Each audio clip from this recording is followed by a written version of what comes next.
गुरु महाराज की अपार दया मेहर हुई और आज 3 मई 2026 को सायंकाल की बेला में देवर खाड़ी के आप प्रेमियों का इस धार्मिक स्थान पर सत्संग के माध्यम से दर्शन का अवसर मिला। आप लोगों के ऊपर भी प्रभु की अनुकंपा हुई, गुरु महाराज की दया हुई या आप अपने घर से निकलकर थोड़ी देर के लिए सत्संग सुनने के लिए यहाँ पर आए। देखो प्रेम, कथा भागवत और वचन यह अलग होता है और सत्संग अलग होता है। पहले के समय में सत्संग जगह जगह होता रहता था। 15वें दिन महीने में एक बार ग्रह से सत्संग सुनने के लिए जाता था।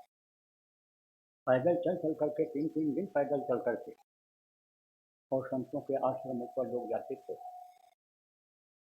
जब सत्संग सुनते थे, संतों के बताए हुए रास्ते पर चलते थे, तो आज की तरह से दुख तकलीफ नहीं थी।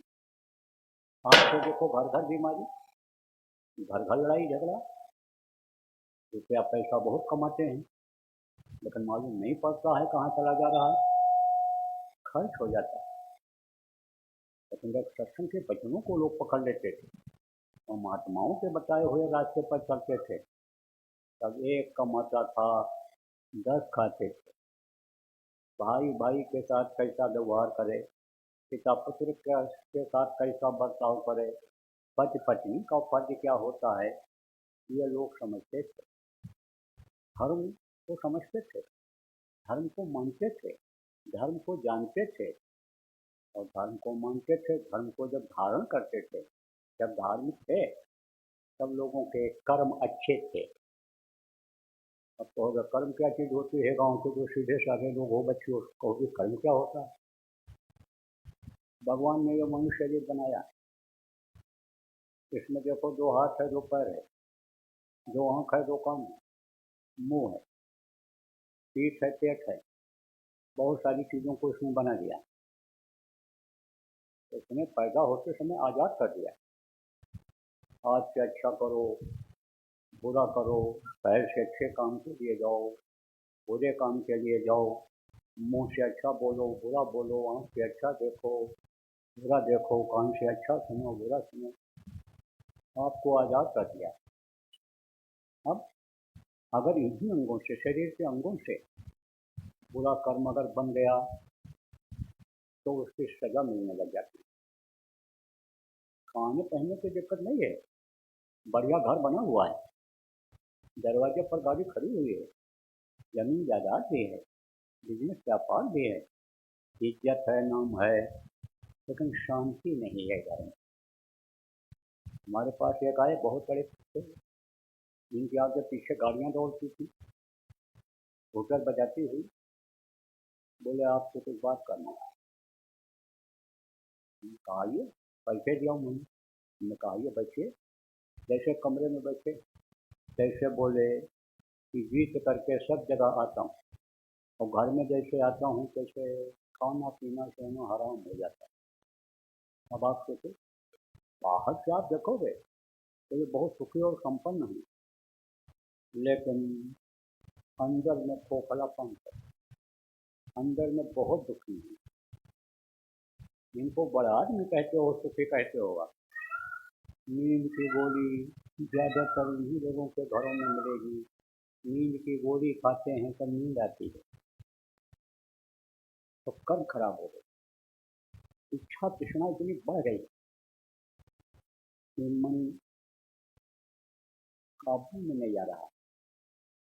आदमी अब इस समय पर आप अगर देखो गौर से, तो पैसे के लिए सब कुछ करने को तैयार है। इंसानियत खो दे रहा है, मानवता खत्म कर दे रहा है, कर्मों को खराब कर दे रहा है, खराब कर ले रहा है अपने आप।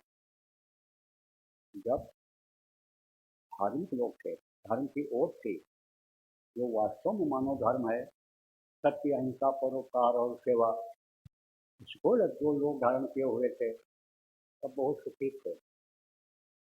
यही गृहस्थाश्रम घर में जहाँ आप रहते हो यही स्वर्ग जैसा था। कोई खींचाता नहीं, आदमी अपनी तरफ खींच रहा है, बूढ़ा अपनी तरफ खींच रहा है, बहू अपनी तरफ खींच रही है। आप ये सोचते हो कि ये बहुत सुखी होंगे, कोई ये सोचता हो कि मेरे बच्चे नहीं हैं, मैं बहुत दुखी हूँ और इनके चार चार लड़के हैं, बहुएं हैं, नाती पोता सब कोई है, तो बहुत सुखी होंगे।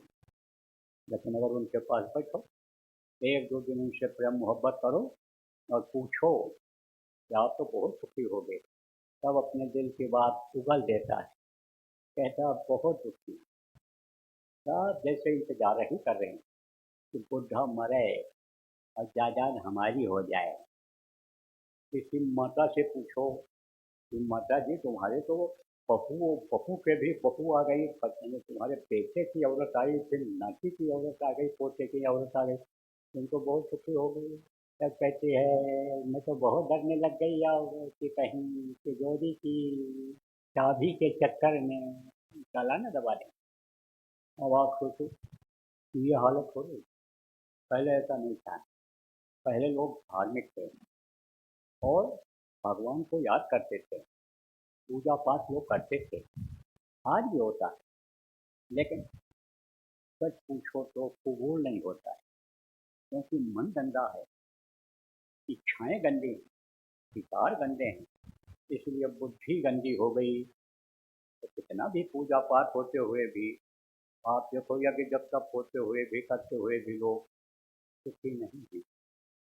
फिर आत्मा और परमात्मा का भेद समझ नहीं पाए, सत्संग का मतलब समझ नहीं पाए।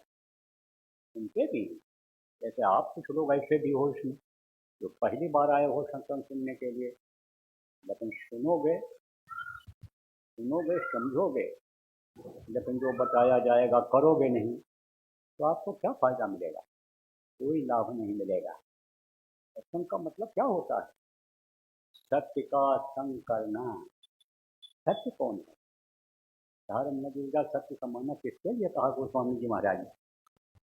सत्य है वो परमात्मा जो कभी यहाँ जन्म नहीं लेता, जिसको अविनाशी कहा गया, जिसको अनामी लोगों ने कहा, जो दुख और सुख सबसे परे है, वही है सत्य। बाकी जगत मिथ्या है। उमा कहूँ मैं अनुभव अपना, सत हरि भजन जगत सत अपना। उन्होंने कहा भजन हर आदमी के लिए, पानी ये सत्य है, और बाकी ये दुनिया या संसार ये स्वप्नवत है। स्वप्नवत जानते हो? रात को सपना देखो और उसमें राजा महाराजा बन जाओ, उसमें बहुत धन आपके पास हो जाए, शेर शैतानी बन जाओ, लेकिन सुबह जब उठोगे तो वो सपना खाली बस एक यादगार रह जाएगा, एक आध घंटा 400 घंटा के बाद वो भी भूल जाए। ये दुनिया सपनवत है। सच पूछो तो यहाँ पर कोई किसी का नहीं है। यहाँ स्वार्थ लाभ करें सब प्रीति, असुर निर्मिन सबकी यह रीति। ये जितने भी हैं ये सब स्वार्थी। परमार्थी कौन होता है? वो जिसको यहाँ भेजते हैं परमात्मा सिखाने के लिए, बताने के लिए धर्म धरती पर, जिसको प्रभु भेजते हैं वो तो परमार्थी होता है, बाकी स्वार्थी होते हैं। अब आप ये समझो, प्रेमियों कुछ समय पहले कोरोना आया था। कोरोना में औरत पुरुष के नज़दीक नहीं जाती थी डर के मारे, और पुरुष औरत के पास नहीं जाता था, माँ बेटे के पास, बेटा माँ के पास नहीं जा सकता था। इसलिए क्यों नहीं जाता था? कि हमको भी न हो जाए, हम अनिसंदों के रोगी बन करके न खत्म हो जाएं। तो सच पूछो तो यहाँ पर सब एक दूसरे के कर्म कर्जे को अदा करने के लिए हैं, लेकिन अगर वो प्रभु मिल जाए, सत्य अगर मिल जाए, सत्य का ज्ञान हो जाए, तो वो हमेशा आपका साथ देगा। अब आप कहोगे भाई मिलेगा कैसे? ऐसे सुनते रहोगे आप तो सत्य के बारे में जानकारी हो जाएगी। आप समझो सत्य मिलेगा कैसे, वो परमात्मा मिलेगा कैसे? यदि आपको मालूम हो जाएगा मिल जाएगा, तो मैं आपको ये बताऊंगा प्रेम, यह मनुष्य शरीर यह देव दुर्लभ शरीर है। देवता इसके लिए 24 घंटे तरसते रहते हैं। नर समान नहीं कौनो दे, जीव चराचर जा सकते हैं। जितने भी यानी समझो चर अचर के जीव हैं, सब उस मनुष्य शरीर को मांगते रहते हैं।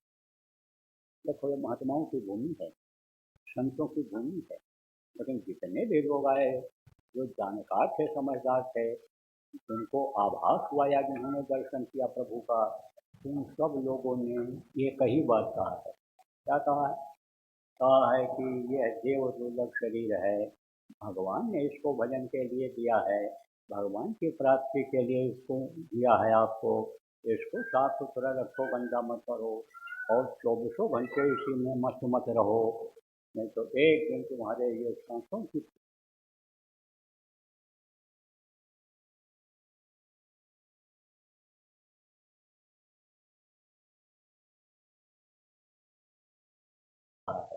क्या कहा है?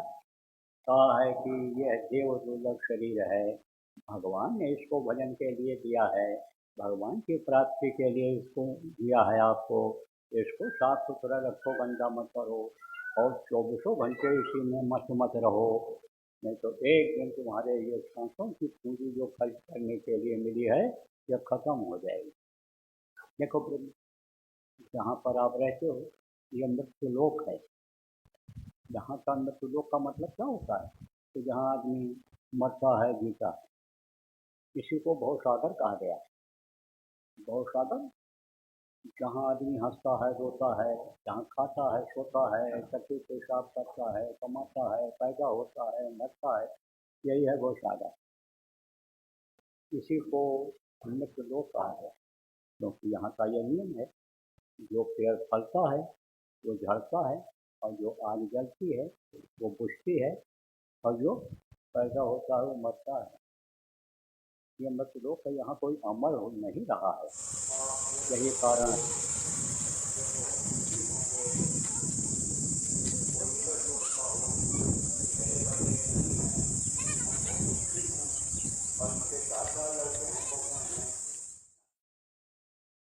गिर जाता है, पशु पक्षी जो भी होते हैं, सबकी उम्र जैसे खत्म होती है वैसे उनका शरीर छूट जाता है।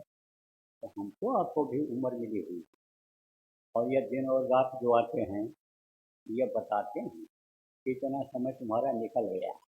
तारीख बदलती है, तिथि बदलती है, महीना बदलता है, साल बदलता है, सन बदलता है, जिसको आप कहते हो, ये सब चेतावनी देते हैं इतना समय निकल गया।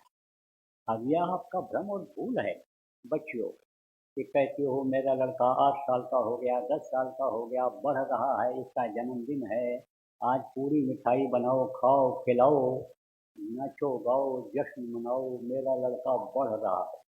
बढ़ नहीं रहा, घट रहा है। एक एक साल उम्र कम होती चली जा रही है। अब मनुष्य शरीर पाने का मतलब अगर आप नहीं समझ पाए कि किस लिए मिला है, और इसके लिए कोई उपाय नहीं किया, तो जब सांसों की पूंजी खत्म हो जाएगी, तो जहाँ कहीं भी खत्म होगी, ये शरीर ध्यान से गिरेगा, फिर ये न बोलेगा न डोलेगा, कुछ इसमें नहीं रह जाएगा, और इसी को लोग मिट्टी कहने लग जाएंगे।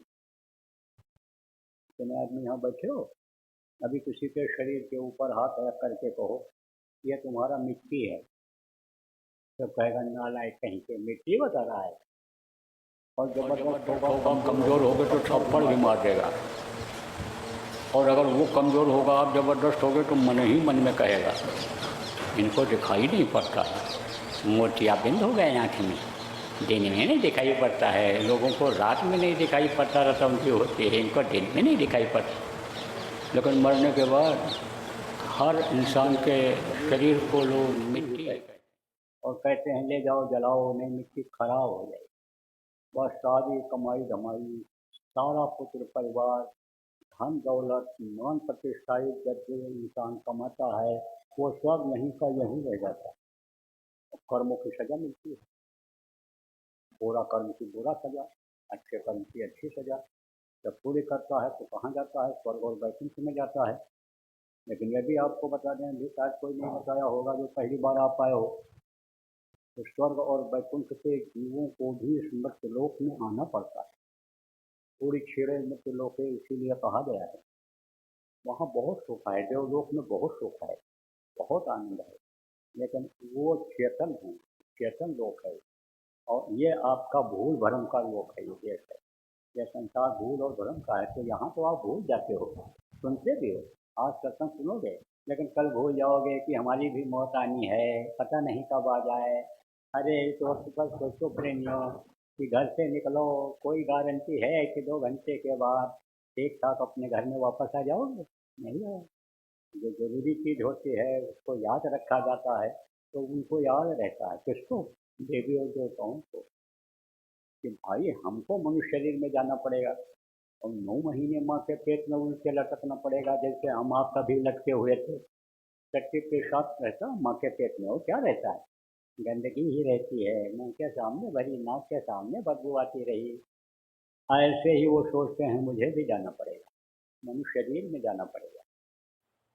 अब उस समय तकलीफ होगी। 9 महीने जब काल कोठरी में बंद रहेंगे, अंधेरे में, माँ के पेट में अंधेरा रहता है, उजाला रहता है नहीं रहता है, तो कहते हैं इसमें हमको जाना पड़ेगा। तो उसकी उनको फिक्र रहती है कि जैसे किसी को बढ़िया खिला पिला करके और मोटे गड्ढे पर सुला दिया जाए और पतले तागा में तलवार बांध करके लटका दिया जाए, और ये हो जाए कि उठ नहीं सकते हो, लेटे ही रहोगे, आराम से सो। लेकिन ये है कि पता नहीं कब ये धागा टूट जाए और तलवार तुम्हारे ऊपर गिर जाए तो नींद आएगी? नहीं आएगी। तो अब आप इस बात को समझो प्रेमियों कि देवता मनुष्य शरीर को, देवता जिस मनुष्य शरीर के लिए तरसते हों, वो शरीर उनसे अच्छा होगा कि नहीं होगा? है मनुष्य शरीर ये उससे अच्छा है। क्यों? क्योंकि मुक्ति और मोक्ष का रास्ता इसी में है। अब बोलो मुक्ति और मोक्ष क्या है? शमशान घाट पर आप जाओ, देखो कहीं कहीं लिखा रहता है मुक्ति धाम मोक्ष धाम। मुर्दा की मुक्ति तो वहाँ कर आए थे, चाहे 2 दिन लग जाए जलाने में, लेकिन कहते हो अब हम इनको हम जला करके ही जाएंगे, मुक्ति इनकी करा के ही जाएंगे, घर पर वापस नहीं लाता है कोई भी। लेकिन आत्मा की मुक्ति नहीं हो पाती। अब कहोगे भाई आत्मा क्या चीज़ है? आत्मा ही शरीर को चलाती है। वो क्या है? परमात्मा की अंश है, बहुत छोटा टुकड़ा है। कहाँ पर है आत्मा? यहाँ बैठी हुई, सबसे ऊपर बैठी हुई है, शिखर जिसको कहते हो, शिखर पर बैठी हुई है। शरीर ये चलता है, इसी से चलता है। ये अगर न हो तो इस शरीर में 10 प्रकार के प्राण हैं, वो नहीं काम करेंगे। 72,000 इसमें नाड़ियाँ हैं, वो काम नहीं करेंगे। लाखों की संख्या में नसें हैं, वो काम नहीं करेंगे। इसमें चक्र हैं, खट चक्र जिसको कहते हैं, कोई काम नहीं करेंगे। जीवात्मा ही शरीर को चलाती है। यही जीवात्मा कीड़ा मकोड़ा, सांप गोजर बिच्छू में भी है, बकरा मुर्गा भैंसा में भी है, यही जड़ पौधे में भी है, आसमान में उड़ने वाले पक्षियों में भी है। यही जीवात्मा, यही जीवात्मा सबके अंदर में है। अब आप ये समझो प्रेमियों कि जीवात्मा को परमात्मा तक पहुंचाने के लिए यह मनुष्य शरीर मिला है, और इसमें अगर चूक गए तो बताया कि कर्मों की सजा मिलेगी। जब खाली करोगे सब कुछ यहाँ छूटेगा, तो ये जीवात्मा को पिशाच के शरीर में बंद किया जाएगा और ले जाएंगे यमराज के सामने पेश कर देंगे। फिर वो हिसाब पूछेगा किससे? चित्रगुप्त उनके मंत्री हैं, उनके पास पूरा बही खाता लेखा जोखा है। राम झरोखे बैठकर सबका मुजरा ले, जाकी जैसी चाकरी वाको वैसा दे। उसके पास सारा लेखा जोखा है।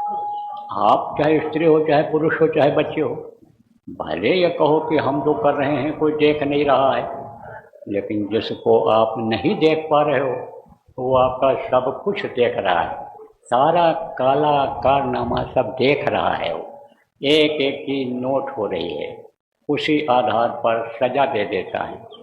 बड़ी मार पड़ती है, काटे जाते, सड़ाए जाते, गलाए जाते, तपाए जाते हैं, पैरों को पकड़कर घुमा करके अब पत्थर के ऊपर पटकते हैं, काटते हैं, फिर जोड़ देते हैं। आप ये समझो कि यानी पत्थर से मारते हैं, ऊपर पटकते हैं, जिससे पसीना निकलता है, और रोएं जहाँ पर हैं किनारे पर छेद है, इससे इस समय पसीना निकलता है। उस समय जब मार पड़ती है तो उससे खून निकलने लगता है। जैसे मार लग जाए किसी को छाती में लग जाए, कहीं ऐसी जगह लग जाए तो खून निकलता है। कहाँ से निकलता है? नाक से निकलता है, मुंह से निकलता है, इसी तरह से रोइन से खून निकलते हैं। बहुत तकलीफ है। 22 प्रकार के बड़े बड़े नर्क हैं, कुल मिला के 42 प्रकार के नर्क हैं, उनमें बहुत दिन रहना पड़ता है। वहाँ से जब छुटकारा मिलता है तब आपके समझो कीड़े मकोड़े जो ये बताया, इन योनियों में 84 लाख योनियाँ जिनको बताई गई उनमें जाना पड़ता है कि 9 महीने माँ के पेट में लटकने के बाद तब यह मनुष्य शरीर मिलता है। तो कहा बड़े भाग्य मानुष तन पावा और शुद्ध दुर्लभ सदगन सिंह गावा। कहा ना कि कोट जन्म जब भटका खाया और तब यह नर्तन दुर्लभ पाया। करोड़ों जन्मों में भटकने के बाद तब यह मनुष्य शरीर मिला है। लेकिन ये जो मनुष्य शरीर मिला है, जिसको जैसा आपको बताया देव दुर्लभ शरीर है, इसी में भगवान मिलता है। देखो ये हमारे गुरु महाराज की तस्वीर लगी है, जो बाबा जय गुरुदेव जी महाराज के नाम से जाने जाते थे। साफ साफ कहते थे कि भगवान मिलेगा तो जिंदा रहने पर ही मिलेगा, भगवान मिलेगा तो गृहस्थ आश्रम में ही मिलेगा। जो घर छोड़ करके जंगल में जाए भगवान उसको मिलने वाला नहीं है। मिलेगा तो जिंदा से मिलेगा, मरने के बाद न तो किसी को मिला है न मिलेगा। मरने के बाद तो हिसाब के अनुसार सजा मिल जाती है। तो अब आप ये बात समझो प्रेम, लेकिन मिलेगा कैसे भगवान? और भगवान के मिल जाने से, प्रभु का दर्शन हो जाने से आपका फायदा क्या होगा? यदि आपको बता दें, ये गांव के सीधे साधे लोग या ये जो बच्चियां हैं इनसे पूछो, माताएं हैं बुजुर्ग, इनसे पूछो कि भाई दुनिया किसने बनाया, तो ये तो नहीं बता पाएंगे। लेकिन आप लोग पढ़े लिखे लोग हो, कहोगे दुनिया बनाया है भगवान ने। अब आप दुनिया की एक एक चीज़ों के लिए दौड़ते हो, दिन रात एक कर देते हो, पापी पेट के लिए गुनाह भी कर डालते हो, धर्म कर्म को अपने ख़त्म कर देते हो, बेच देते हो। किसके लिए? पैसे रुपए के लिए, पेट के लिए। अब दुनिया बनाने वाला अगर मिल जाए तो आपको कोई चीज़ की कमी रहेगी? नहीं रहेगी। देखो अब तो प्रजातंत्र है, पहले राजतंत्र था, राजा हुआ करते थे। तो राजा मदद करते थे, किसकी मदद करते थे? प्रजा की। पैसे की कमी रहती थी लोगों। तो एक राजा था तो वो बाज़ार लगवाया, और बाज़ार में ज़रूरत की सारी चीज़ों को रखवा दिया दुकानों पर, और ये ऐलान करवा दिया कि जिसके पास है पैसा देकर सामान ले जाए, और जिसके पास नहीं है कोई भी एक सामान किसी भी दुकान से ले सकता है। अब उसमें गरीब अमीर सब जाने लगे। उस समय पर लोगों में विचार था, जानकारी थी। अभी तो लोग मार करके ले आते हैं, छीन करके ले आते हैं, धोखा दे करके ले आते हैं। पहले ऐसा नहीं था। लोग ये कहते थे कि मेहनत और ईमानदारी में ही बरकत है।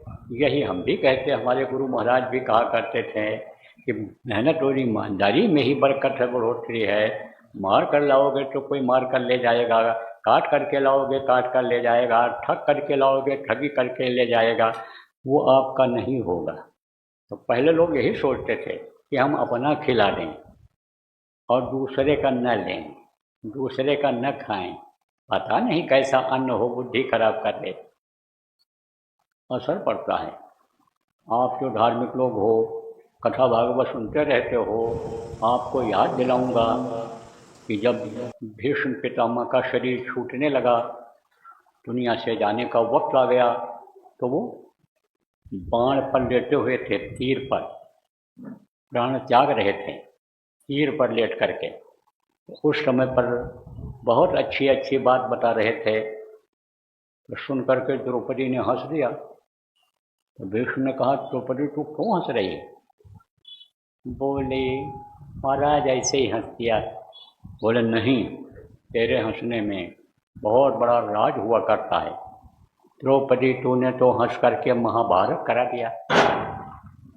तब द्रौपदी को आया गुस्सा, और द्रौपदी ने कहा, इस समय तो आप बहुत अच्छी अच्छी बात कर रहे हो, लेकिन यह ज्ञान का उपदेश जो आप कर रहे हो उस समय कहाँ चला गया था, जब दुशासन भरी सभा में हमको नंगी कर रहा था।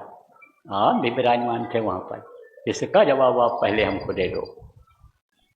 तब भीष्म पितामह ने कहा, द्रौपदी तो ठीक कह रही है। उस समय मेरी बुद्धि भ्रष्ट हो गई थी, क्योंकि मैं दुर्योधन पापी का अन्न खा रहा था। तो अन्न का असर आता है, दूसरे का देखो असर आता है।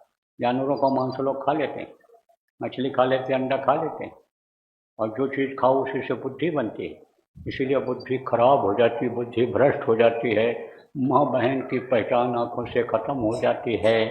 तो अब आप ऐसे कि बाजार लगवाया राजा ने, बहुत अच्छा अच्छा सामान सब रखवा दिया कि कोई भी सामान कोई ले ले, जिसके पास पैसा ना हो तो पैसा रुपया वाले तो खरीद कर ले जाते थे, और नहीं रहता उनके तो वो अपना सामान, कोई तवा ले ले, कोई लोटा ले ले, कोई कढ़ाई ले ले, कोई बेलना ले ले, कोई चकला बेलना ले ले, कोई कुछ, कोई जिसको जो ज़रूरत रहती थी ले लेता था। तो एक बुढ़िया गई, तो बुढ़िया बाजार को देखते हुए बाहर निकलने लगी, नहीं लिया कुछ भी उसने। तो सिपाही बाहर इधर से लोग निकलते थे, गेट पर खड़ा हुआ था। जैसे लोगों के यहाँ कहीं बड़ा दरवाज़ा होता है एक तरफ आने का, दूसरे तरफ बड़ा मकान होता है, दूसरे तरफ निकास का लिखा रहता है। तो वहाँ खड़ा था, निकास वाले जगहों पर, बाहर जाने वाले जगह पर खड़ा था। तो बुढ़िया जब जा रही थी तब उसने कहा सिपाही ने, कह रहे माता तू खाली हाथ क्यों जा रही है, तू नहीं लिया कुछ सामान? बोली सामान मिल जाएगा। उसने कहा बाजार इसीलिए राजा ने लगाया है, और मुझे नौकरी करते हुए यहाँ 40 साल हो रहा है, मैंने तो देखा यहाँ से कोई खाली हाथ गया ही नहीं, तू ही खाली हाथ जा रही है। तब बुढ़िया ने कहा कि अच्छा यह बताओ कि बाजार यह बनवाया किसने, लगवाया किसने? सिपाही ने कहा राजा साहब ने। कहाँ है राजा साहब, हमको दिखाओ। बोला चलो। तो पर्दे के ओट में, चोरी चकारी होती नहीं थी उसमें, बस खाली कुत्ता बिल्ली के लिए अर्धा पर्दा या कोई चीज़ लोग लगा देते थे, इतनी ईमानदारी थी। जननी समझा नहीं पर नारी, देखो राम के राज्य में क्या था, जननी समझा नहीं पर नारी, और धन पर आए विष्टे विष भारी। दूसरे के धन को लोग जहर से जहर समझते थे, दूसरे की माँ बहन को अपनी माँ और बहन की तरह से समझा करते थे, बहुत ईमानदारी थी। तो पर्दे के अंदर बैठे हुए थे राजा साहब। सिपाही गया, कहा हजूर ने बाजार बनवाया। तब बुढ़िया ने सिपाही से कहा तो मुझे इन्हीं को दे दो, राजा साहब को ही दे दो, ये मेरे हो जाएंगे, तो मैं जब चाहूँगी तब बाजार लगवा लूँगी, बनवा लूँगी, एक नहीं 4 लगवा लूँगी बाजार, मैं एक सामान क्यों ले जाऊँ? तो कहा गया ये कह साधे सब सद है, और सब साधे सब जाए, अगर वो मिल जाए, प्रभु मिल जाए, तो उसी से अभी आपका लोक भी बन जाए, परलोक भी बन जाए। तो लोक बनाना किसको कहते हैं? लोक बनाना जैसे बहुत से लोग आप कहते हो कि भाई ये अच्छा खाते हैं, अच्छा पहनते हैं, अच्छे गाड़ी घोड़ा पर चलते हैं, अच्छे मकान में रहते हैं, लोग इनको प्रणाम सलाम करते हैं, इनका लोक बना हुआ है। और परलोक बनाना किसको कहते हैं? जहाँ पर रहते हो मृत लोक है, इसके ऊपर में सब देव लोक हैं, जैसे यह सूर्य लोक, चंद्र लोक, इंद्र लोक, आप ये समझो कि यानी ब्रह्मा लोक, विष्णु लोक, शिव लोक, इनकी माँ आद्या महाशक्ति का लोक, आप समझो इनके पिता ईश्वर का लोक, ब्रह्म लोक, पार ब्रह्म लोक, सतलोक, अलख लोक, अगम लोक, अनामी लोक, बहुत से लोक हैं ऊपर में। तो वहाँ आना जाना शुरू हो जाए तो उसका परलोक बन जाता है। अब आप कहोगे भाई वहाँ कैसे जाएंगे, वहाँ जाने का रास्ता कहाँ है? वहाँ पहुँचने का, स्वर्ग में जाने का, वैकुंठ में जाने का, इसी मनुष्य शरीर में देवी देवताओं के दर्शन करने का रास्ता है, इसी में प्रभु का दर्शन होता है। यह सब लिखा पढ़ी में बात आती है।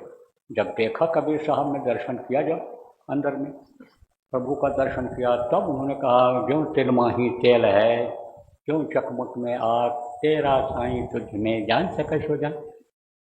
पत्थर में ऐसे पत्थर को रगड़ो, चिंगारी निकलती है, उसमें से आग निकलती है, लेकिन बाहर से पता चलता है? नहीं चलता है। तिल में तेल होता है, बाहर से पता चलता है? नहीं पता चलता है। जब उसको पेरते हैं तब पता चलता है। मेहंदी ये बच्चियाँ लगाती हैं, मेहंदी में बाहर से थोड़ा पता चलता है कि यह लाल है, बाहर से पत्ता हरा दिखाई पड़ता है, उसको जब पीसो तब उसमें लाली निकलती है, तब पता चलता है कि यह लाल है। घी कहाँ से निकलता है? दूध में से निकलता है, लेकिन दूध में ऐसे पता चलता है घी कहाँ है। इसी तरह से मनुष्य शरीर में ही वो परमात्मा निवास करता है। किसी ने देखा बच्चियों, किसने देखा? मीरा ने देखा। तो तुम्हारी जैसी ही थी ऐसे तुम लोग हो, वो भी इंसानी जामे में मनुष्य शरीर में ही थी। उन्होंने कहा घट घट मेरा साइया, शून्य सेज न कोय, बलिहारी हुआ घट का जा घट प्रगट होए। उन्होंने कहा सबके अंदर में वो मालिक निवास करता है, सबके अंदर में वो है, कोई भी शून्य सेज नहीं है, सब में है। मुसलमानों में भी फकीर हुए जिनको मुर्शिद कामिल कहा गया है, वो हुआ। उन्होंने कहा अल्लाह अल्लाह का मज़ा मुर्शिद के महखाने में है, दोनों आलम की हकीकत एक पैमाने में है। ना खुदा मंदिर में देखा, ना खुदा मस्जिद में है। और शेख जी रिंदों से पूछो दिल की आशाएं इसी में है। तो अब आपके बात समझो प्रेम कि है तो इसी में, लेकिन मिलेगा कैसे? अरे दिखाई कैसे पड़ेगा? तो गोस्वामी जी महाराज ने कहा घटे में है, सूझत नहीं। और लानत ऐसे है ना। और स्वामी या संसार को भयो मोतिया बिंद, जैसे मोतिया बिंद हो जाता है तो दिखाई नहीं पड़ता है, आँख बंद हो जाती है। कान में अगर मैल जमा हो जाए तो सुनाई नहीं पड़ता है। ऐसे ही जैसे शरीर में दो आँख है, इसी तरह से जीवात्मा जो यहाँ पर बैठी हुई है उसमें एक आँख है। उस आँख के ऊपर पर्दा लग गया। किसका पर्दा लग गया? यही बुरे कर्मों का पर्दा लग गया, तो वो आँख हो गई बंद। अब बंद हो गई तो वो दिखाई नहीं पड़ रहा। जैसे ये दो कान है सुनने के लिए, बाहर की आवाज़ सुनी जाती है, ऐसे जीवात्मा में एक कान है, उससे वो अनहद वेद वाणी जिसको कहा गया वो सुनाई पड़ता है। गैबी आवाज़ साउंड जिसको स्पिरिचुअल मास्टर ने कहा वो सुनाई पड़ता है। तो अब उस पर मैल आ गई तो सुनाई नहीं पड़ता है, न दिखाई पड़ता है न सुनाई पड़ता है। तो कहाँ घट में है सूझत नहीं, है तो इसी में, लेकिन दिखाई नहीं पड़ता है। और दिखाई जब तक नहीं पड़ेगा तब तक विश्वास नहीं होगा। जब कोई चीज़ देख ली जाती है तभी विश्वास होता है, और जब देख लो तब उनसे प्रेम होता है। जैसे कोई एक दूसरे को जब देखता है तब उससे प्रेम हो जाता है, ऐसे ही जब देखा जाएगा तो दिखाएगा कौन? कौन दिखाता है? जिनको लोगों ने स्पिरिचुअल मास्टर कहा, मुर्शिद कामिल कहा, जिनको लोगों ने संत सदगुरु कहा, जिनको लोगों ने कंज गुरु कहा, यानी वो रास्ता बताते हैं, सीधा सरल रास्ता बताते हैं। दुनिया बनाने का भी काम बताते हैं, दुख दूर करने का भी उपाय बताते हैं। क्योंकि दुख अगर दूर नहीं होगा तो अब आप ये समझो कि भगवान भी नहीं याद आएंगे। बुखार हो जाए 106 डिग्री का, तो बुखार जब 106 डिग्री का चढ़ जाएगा तब कितना कहो भैया राम राम राम राम बोलो, बोलेगा? हरे कृष्णा बोलो, कोई देवी देवता नाम कहोगे लेगा? नहीं लेगा, नहीं ले पाएगा। तो ये भी तकलीफ दूर करना जरूरी होता है। अब ये एक दिन में नहीं दूर होता है, क्योंकि एक दिन में विश्वास नहीं होता है आदमी को। और यह भी बता दें जिसको विश्वास हो जाता है, विश्वास फलदायी कम हो जाता है। तो अब आप ये समझो प्रेम में कि जब सत्संग बराबर सुना जाता है तब यानी विश्वास होता है, और विश्वास होता है तब जब बताया जाता है उसको पकड़ लेते हैं लोग, करते हैं, और नहीं तो भूल जाते हैं।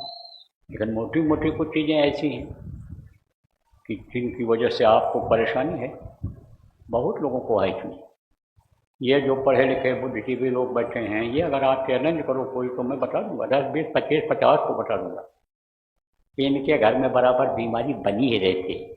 यह भी बता दूंगा रोज झगड़ा होता है, कुछ कुछ रोज होता है। बहुत सारी बातों को बता दूंगा, ऐसा बोलता है, ऐसा खाता है, ऐसा करता है, सब बता दूंगा। ये दूर करना भी जरूरी है।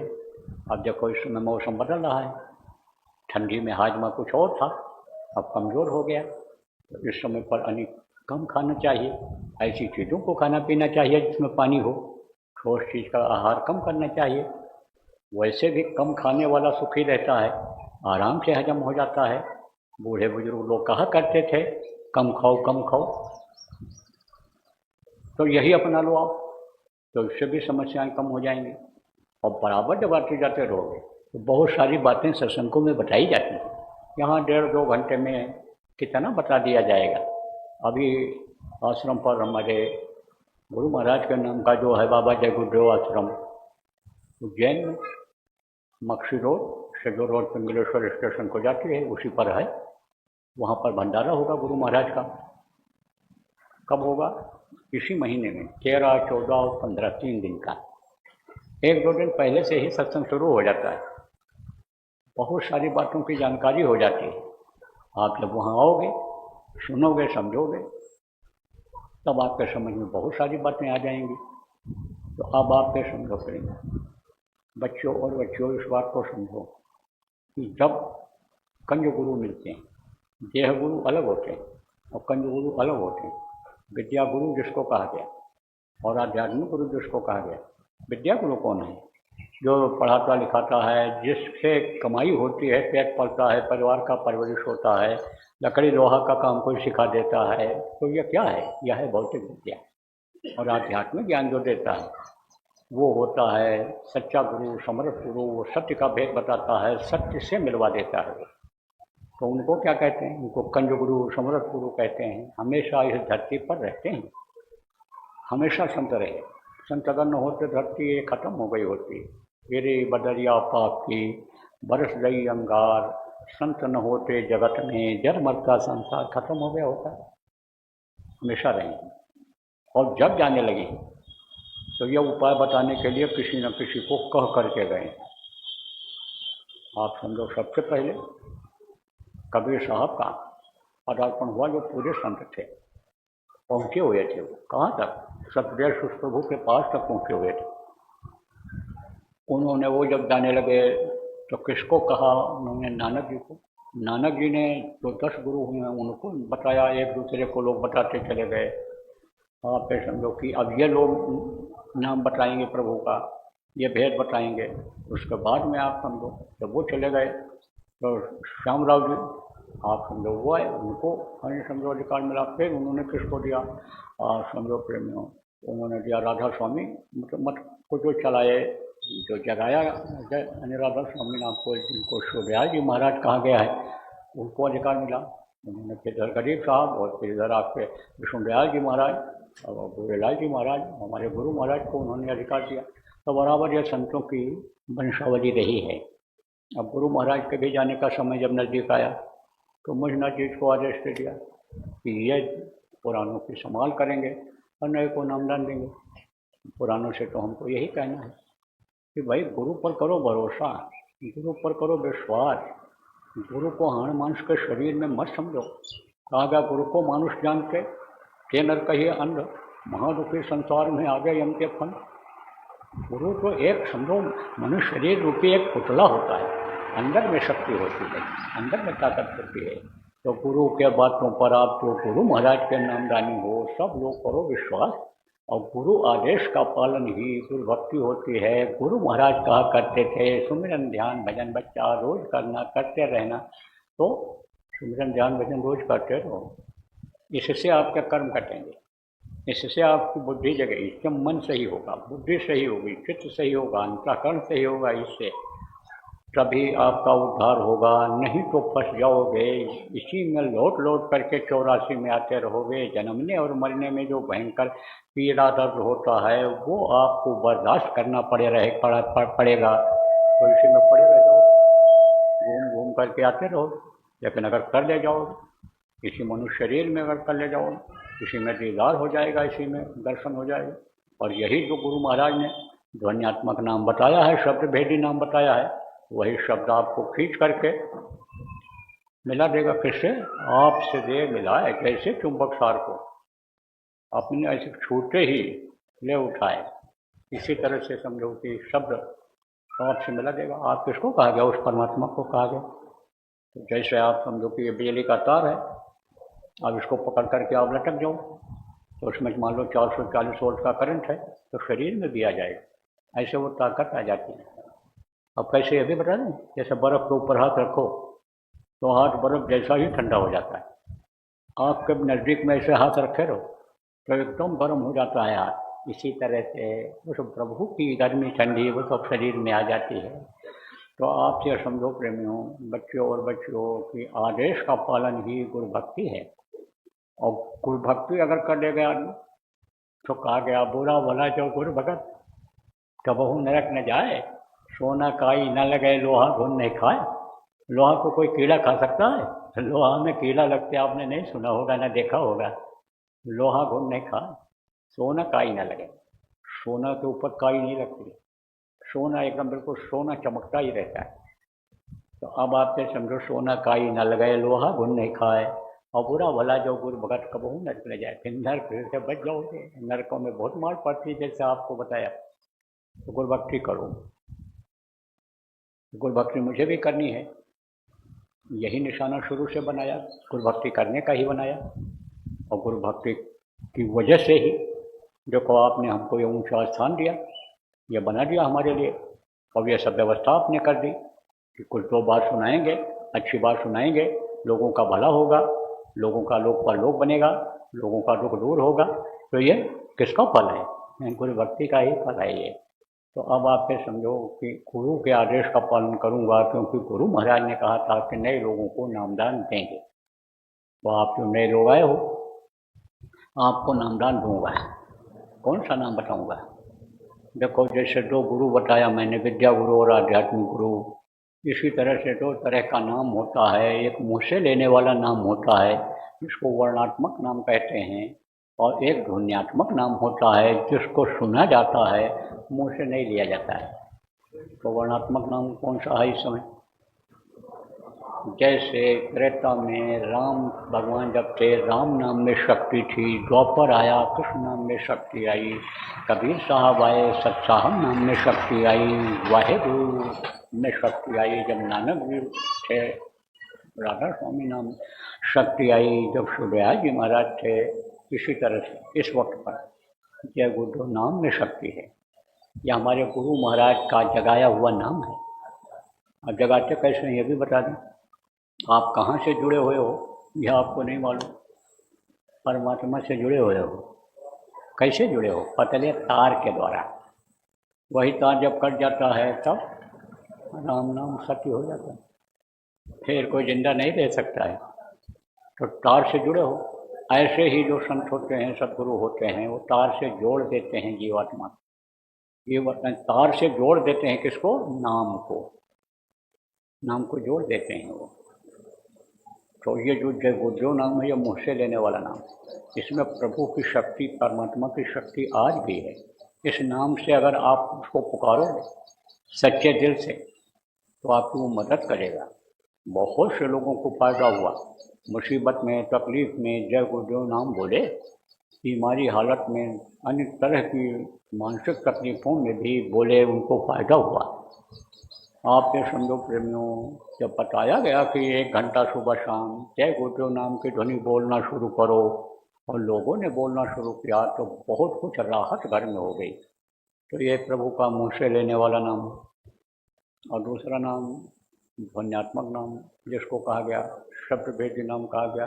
शब्द से ही दुनिया बनी, संसार बना। तो शब्द वाला नाम वो है, वो भवसागर से पार करेगा। नाम लिया तो बहुत सुख सुखाई, जिसके लिए गोस्वामी जी महाराज ने कहा कि नाम लेते ही ये भवसागर सूख जाए और आराम से पार कर ले जाओ जिंदगी, कोई दिक्कत ना आवे। पानी भरा हो, पानी में से घुस के जाना हो बड़ा मुश्किल, ज़्यादा पानी हो जाए डूब जाओगे। और अगर सूखी है नदी, रास्ता सूखा है, आराम से दौड़ते हुए चले जाओ। तो अब आप ये समझो भवसागर पार करने वाला नाम है ये। गोस्वामी जी महाराज ने कहा ना, कलयुग योग यज्ञ नहीं किया ना। शुरू में मैंने आपको बताया कि ये सब लोग कर रहे हैं, लेकिन फायदा नहीं दिख रहा है, तकलीफ नहीं जा रही है, मानसिक कष्ट नहीं दूर हो रहा है, बरकत रुपया पैसा नहीं मिल रही है, बीमारियां नहीं जा रही। शुरू में बताया, आपको याद करा रहे हैं। तो कहा कि इस वक्त पर कलयुग योग यज्ञ नहीं किया ना, एक आधार नाम गुणगान। नाम की महिमा अगर मालूम हो जाए, नाम अगर मालूम हो जाए, तो इसी से सब काम बन जाएगा, लोक पर लोक दोनों बन जाएगा। लेकिन उस नाम को, जिसको कहा राम न सकहि नाम गुण गाई, कहाँ लग करूँ मैं नाम बढ़ाई, नाम की महिमा का वर्णन कहाँ तक करूँ, राम भी नहीं जिसको समझ सके, वो नाम मिलेगा कहाँ।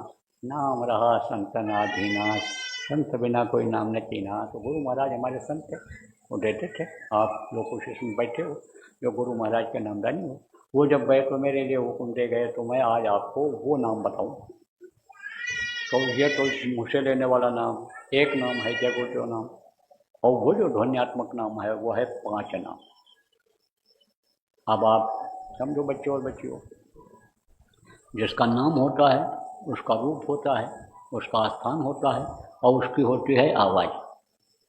जैसे आपका नाम है और आपका रूप ये चेहरा है, और आप कहीं रहते हो आपका स्थान है, ऐसे ही ये 5 धनी हैं, इनका नाम है, इनका रूप है, इनका स्थान है, और इनकी है आवाज़।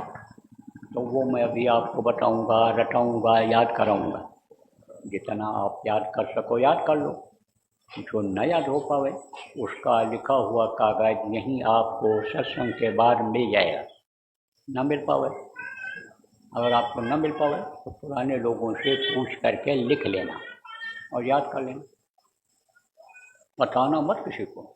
अगर आप बता दोगे या लिख कर दे दोगे नए आदमी को, या रिकॉर्ड करके सुना दोगे, तो आपका कोई फ़ायदा नहीं होगा।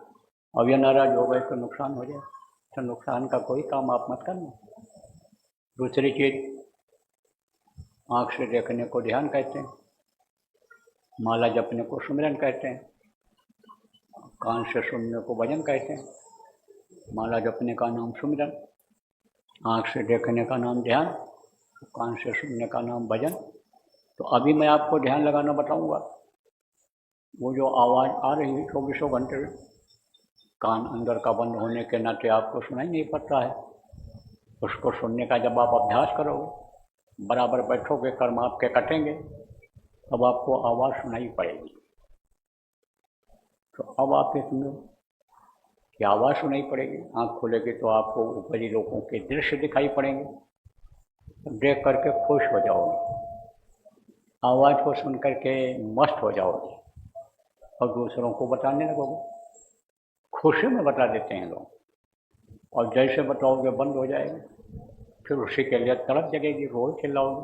इसलिए बताना मत किसी को, कुछ भी दिखाई या सुनाई पड़े तो किसी को भी बताना नहीं है। तो जैसे अभी आपको बताया 3 चीज, 5 नाम बताया, 5 रूप, 5 स्थान, 5 की आवाज़, वो भी आपको बताऊंगा कि कौन सा नाम है, कैसा रूप है, किसका स्थान कहाँ है, उनका आवाज़ कैसी है, उनके सब बताऊंगा। और 3 चीज़ें बताया आपको, माला जपने का नाम सुमिरन, आँख से देखने का नाम ध्यान, कान से सुनने का नाम भजन। ऐसे ही 3 चीज़ और समझो। आपको भी बताया कि 2 आँखें बाहर, एक आँख अंदर है जीवात्मा में, जिसको दिव्य दृष्टि आत्म चक्षु सुनेत्र कहते हैं। थाडाई कहा है, रूहानी आँख कहा है फकीरों ने। तो एक आँख वो है, और 2 कान ये है, इससे बाहर की आवाज़ सुनाई पड़ती है, और अंदर की आवाज़ उससे सुनाई पड़ती है। तो जीवात्मा में कान है, ऊपरी लोगों की आवाज़ वहाँ से आती है, उसको सुनाई पड़ती है। तो 2 कान बाहर, 1 कान अंदर, 3 कान, 2 आँख बाहर, 1 आँख अंदर, 3 आँख, और 3 नाक। कहोगे कि ये कैसे? देखो, एक सुराख है ये दाहिनी तरफ, और एक है ये बाईं तरफ। ये है नाक। ऊपर से तो जैसे गंदे नाले के ऊपर पुल बना दिया, ऐसे ही बना दिया है उसने। शोभा भी बढ़ती है इससे। नाक अगर ना हो, कोई नकटा आ जाए सामने भी, रात में पहुंच जाए तो डर जाओगे कि भूत आ गया। तो अब आप ये समझो बच्चों, इन दोनों नाक के सुराख का बहुत खास काम है जिंदा रहने में। यही अगर बंद कर दो, इससे मुंह बंद हो जाए, हवा अंदर न जाए, तो जिंदा रह पाओगे? नहीं रह पाओगे। अच्छी हवा को लेकर के एक सुराख अंदर देता है प्राणों को। 10 प्रकार के प्राण हैं, यहाँ से शुरू होते हैं। कोई प्राण यहाँ पर है, कोई पेट यहाँ नाभि पर है, कोई पेशाब की जगह पर है, कोई लैट्रिन जहाँ बाहर निकलता है वहाँ पर है, कोई यहाँ पर है, यहाँ बाहों में है, ऐसे सब फैले हुए हैं प्राण। लेकिन मुख्य प्राण कहाँ पर है? यहाँ रहते हैं। तो उसको हवा देता है नाक, और वो सबको हवा देते हैं, परवरिश करते हैं, सबको देते हैं, और उसी से शरीर चलता रहता है। और एक बार में एक नाक के सुराख से अच्छी हवा जाती है, और दूसरे नाक के सुराख से अंदर की गंदी हवा, गर्म हवा निकलती है। ये अपना काम कभी भी बंद नहीं करते हैं, बराबर ये लगे रहते हैं अपने काम में, समय समय पर ये बदलते रहते हैं। तो 2 नाक के बाहर, 1 नाक अंदर, वर्तमान में 3 नाक, 3 नाक, 3 कान, 3 नाक, सुमिरन ध्यान भजन 3 चीज़, 5 नाम, 5 रूप, 5 स्थान, 5 की आवाज़, ये मैंने आपको बताया। अब आपको दूंगा नामदान। लेकिन अच्छी चीज़ पाने के लिए कुछ देना पड़ता है। बड़ी चीज़ पाने के लिए छोटी चीज़ की कुर्बानी करनी पड़ती, देना पड़ता है। कुर्बानी किसको कहते हैं? कुर्बानी तो जानवरों को मारने काटने को कहते हैं, लेकिन बहुत बड़ा पाप है। कहते हैं बलि चढ़ाओगे, देव भी खुश हो जाएंगे, देवता खुश हो जाएंगे। खुश नहीं होते, वो तो और नाराज हो जाते हैं। तो अब आप ये समझो, बलि वगैरह तो कभी चढ़ाना ही नहीं चाहिए, कुर्बानी तो कभी करनी ही नहीं चाहिए। बहुत बड़ा पाप लगता है, पापों की सज़ा भोगनी पड़ती है। तो कुर्बानी किस चीज़ की करनी चाहिए? मनोरिक्षाओं की, जबान के स्वाद की। तो आप कहोगे भाई बाबा आए हैं हमारे यहाँ गांव में, हम लोग धार्मिक आदमी हैं और धर्म स्थान पर यहाँ सत्संग कर रहे शिवालय पर, तो इनको कुछ देना चाहिए, दक्षिणा में देना चाहिए। दक्षिणा में तो आपसे कुछ मांग ले रहा हूँ और आप दोगे ही। जैसे आप मांगते रहते हो, ज़रूरत पड़ेगी हम भी मांग लेंगे उनसे। और गुरु महाराज तो हमारे सब कुछ देते हैं, कल जिस चीज़ की इच्छा है वो चीज़ हमारे लिए आज ही हाजिर हो जाती है, तो हम आपसे क्या मांगेंगे। लेकिन अगर आपको देना ही है दक्षिणा, तो आप अपनी बुराइयों को ही छोड़ जाओ। जीव हत्या मत करना, और जीव हत्या किया हुआ मांस मत खाना।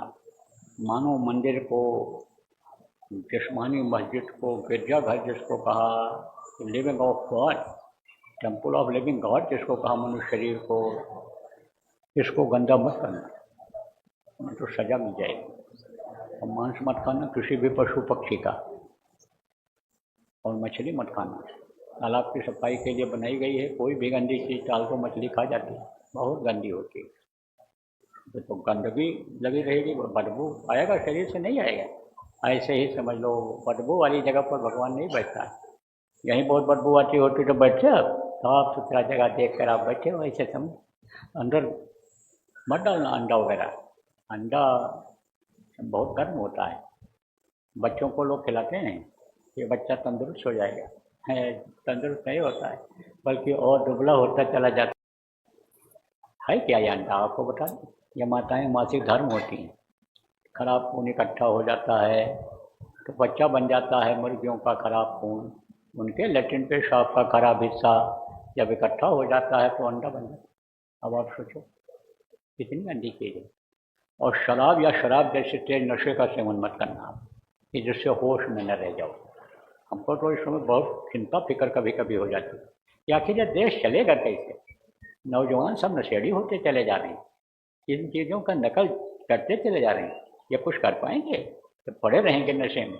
बच्चों का ध्यान अगर नहीं रखोगे आप, ये बच्चे सब बिगड़ जाएंगे। और आए दिन ये समस्या आती है, लड़का नहीं सुन रहा है, लड़की नहीं सुन रही है, मनमाना काम कर रहे हैं, परेशान कर रहे हैं, तंग कर रहे हैं। इसलिए ये भी कहूँगा भाई, बच्चों का ध्यान रखो, आप समझो इनको संभालो, नहीं तो ये गलत सोहबत में पड़ जाएंगे बच्चे और बच्चियाँ, और नशे की आदत इनमें आ जाएगी तो ज़िंदगी बर्बाद हो जाएगी, कुछ कर नहीं सकते हैं। अब इस समय तो आप समझो कि लड़कों से ज़्यादा लड़कियों में नशे की आदत बढ़ती जा रही है, तो ध्यान रखने की ज़रूरत है। तो नशा की आदत छोड़ो आप, संकल्प बनाओगे तो छूट जाएगा। संकल्प में शक्ति होती है। अच्छे का साथ करोगे, अच्छे का साथ लड़के का करा दोगे, अच्छे बच्चे भी हैं सत्संगियों के, तो छूट जाएगा। बहुतों का छूट गया। आप ये समझो, जब समझाया गया, बताया गया, अच्छे का साथ करा दिया गया, साथ का असर आ गया, बदलाव आ गया लोगों में। जो अपराध को यानी समझो खेल समझते थे, अब उनके हाथ में माला आ गया, वो वजन सुमरन करने लगे। तो शराब या शराब जैसे तेज नशे का सेवन आप मत करना, किसी भी पशु पक्षी का मांस मत खाना, अंडा मत खाना, मछली मत खाना, और दूसरी औरत के साथ बुरा कर्म भी मत करना। यह भी बहुत बड़ा पाप है, नरक ही जाना पड़ता है, फिर उसको कोई रोक नहीं सकता। कहा व्यसनी धन्य शुभगति व्यभिचारी, जो व्यभिचारी होता है उसको शुभ गति नहीं मिलती है, मार पड़ती है नरक। बच्चियों किसी पर पुरुष के साथ बुरा कर्म मत करना, दूसरे पुरुष के साथ। तो ये छोटी मोटी चीज़ें हैं, बहुत बड़ी नहीं है, जिसको आप त्याग सकते हो। ना आपको ज़मीन देना है, ना जायदाद देना है, ना आपको सोना चांदी एक जेवर गहना देना है, कुछ नहीं, छोड़ना कुछ नहीं है। न घर छोड़ो, न ज़मीन जायदाद छोड़ो, न आप अपना जहाँ रहते हो वहीं पर रहो, वो सब छोड़ो, ना कुछ। जहाँ रहते हो वहीं रहो, जहाँ शादी ब्याह करते हो वहीं लड़का लड़की शादी ब्याह करो। ये ज़रूर कहता हूँ कि जब उम्र हो जाए तो देख कर अपने हिसाब से कर दो, उनको न करना पड़े अपने हिसाब से। नहीं तो दहेज के मुकदमे चालू हो जाएं, 2 महीना भी न निभे शादी का, तब क्या करोगे? तलाक हो जाए, तलाक के मुकदमे चलने लग जाए, तब क्या करो? इसलिए देख करके कर दो, समझ